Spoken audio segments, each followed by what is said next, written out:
Дайсці да кожнага ветэрана і іх сем'яў запатрабаваў старшыня Віцебскага абласнога савета дэпутатаў Уладзімір Цярэнціў на арганізацыйным камітэце па святкаванні Дня перамогі. Адказныя структуры і ведомствы расказалі аб ходзе падрыхтоўкі. У цэнтры ўвагі ветэраны і ўдзельнікі Вялікай Айчыннай вайны, члены іх сем'яў. Эти мероприятия уже идут. Во-первых, необходимо было, конечно, привести в порядок 1313 захоронений воинских, мемориальных захоронений, кладбищ наших воинов, которые погибли в годы Великой Отечественной войны. Поэтому работа эта уже велась.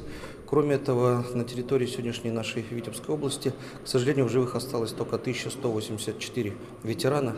Конечно, надо было еще раз привести и медицинское обследование, посмотреть, в каком состоянии сегодня жилища, в которых они проживают, их социальные условия.